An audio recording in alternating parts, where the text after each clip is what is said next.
Halo, apa kabar saudara? Saatnya Anda menyaksikan Liputan 6 Daerah Jawa Timur dengan sejumlah informasi teraktual, tajam, dan juga terpercaya. Saudara, bersama saya Imam Fawaid. Ya, sejumlah informasi menarik akan kami hadirkan untuk Anda dan berikut 3 berita utama kami hari ini. Di antaranya,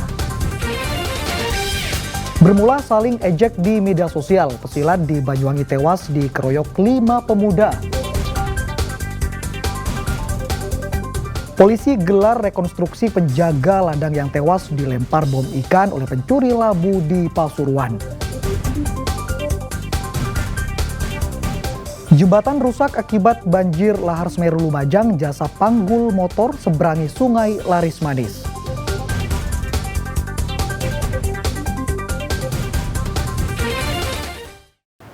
Saudara, seorang pemuda anggota perguruan silat di Banyuwangi tewas dikeroyok 5 pesilat dari perguruan silat lain. Penganiayaan bermula dari saling ejek antara korban dan pelaku di media sosial.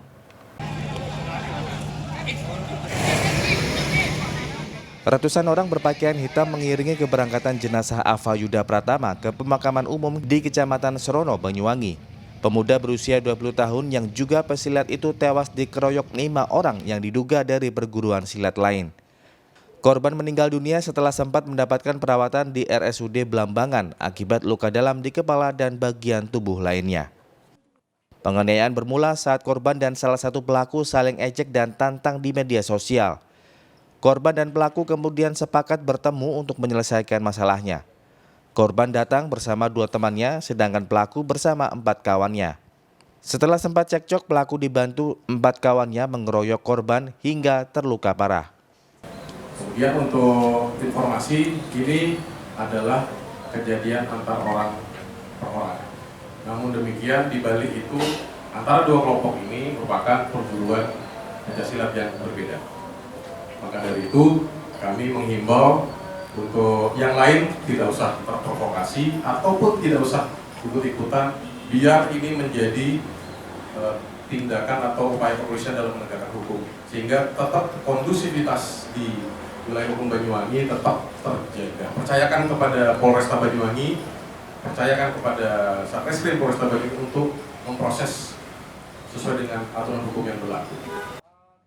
Kelima pelaku diringkus di rumah masing-masing. Mereka dikenakan pasal penganiayaan yang menyebabkan tewasnya korban dengan ancaman hukuman 12 tahun penjara. Polisi juga menjerat pelaku dengan undang-undang darurat karena membawa senjata tajam.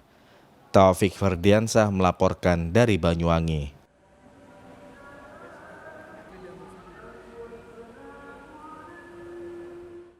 Saudara, gara-gara rem motor blong, pasangan suami istri beserta motornya tercebur Sungai Kalimas di Kecamatan Balongbendo, Sidoarjo. Kecelakaan terjadi saat korban akan naik perahu penyeberangan sungai. Pasangan suami istri dan sepeda motornya tercebur ke Sungai Kalimas di Desa Penambangan Kecamatan Balongbendo, Kabupaten Sidoarjo. Warga dan pekerja perahu tambang kesulitan mengevakuasi sepeda motor korban karena lumpur yang tebal di dalam sungai tersebut. Kejadian berawal ketika pasangan suami istri warga Kabupaten Gresik ini akan menyeberang menggunakan jasa perahu penyeberangan. Namun ketika akan naik perahu, motornya tak dapat dihentikan. Diduga karena remblong hingga akhirnya tercebur sungai. Sing perahu niku ini beset kena patokan ngene tali niku, patok tali sampai digawoten Puskesmas Mubarot mriki.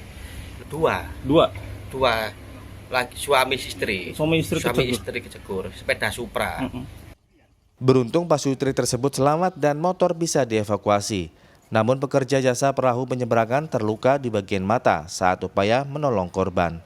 Zainul Fajar melaporkan dari Sidoarjo. Saudara, truk tronton bermuatan teh kemasan di Mojokerto menabrak median jalan dan terguling. Selain akibat minimnya lampu penerangan dan jalan yang sempit, saudara, diduga sopir juga mengantuk. Truk tronton muatan teh kemasan terguling di Jalan Raya Desa Pulau Niti, Kecamatan Bangsal, Kabupaten Mojokerto, Rabu pagi.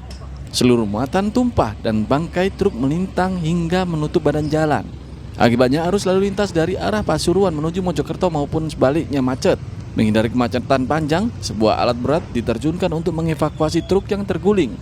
Kecelakaan berawal saat truk tronton yang dikemudikan Mian melaju dari timur Mojokerto. Sesampainya di lokasi tiba-tiba truk oleng ke kanan saat mobil pickup mendahului dari kiri. Selain kurangnya penerangan lampu dan jalan yang sempit, kecelakaan juga diduga disebabkan sopir truk mengantuk. Dan saat ini kami sudah berhasil mendatangkan alat berat dari PUPR yang tentunya untuk membantu. Karena ini kendaraan jenis kendaraan berat yang tidak bisa dievakuasi dengan beberapa orang dengan kekuatan tenaga manusia tidak bisa. Kepada para pengguna jalan saya mohon maaf, pagi ini sedikit terganggu, dan kepada pemilik saya juga mohon maaf. Sopir truk tronton masih dimintai keterangan oleh polisi. Dia Eko Purwoto melaporkan dari Mojokerto. Polisi gelar rekonstruksi penjaga ladang yang tewas dilempar bom ikan oleh pencuri labu di Pasuruan. Informasi sesaat lagi saudara akan kami hadirkan untuk Anda.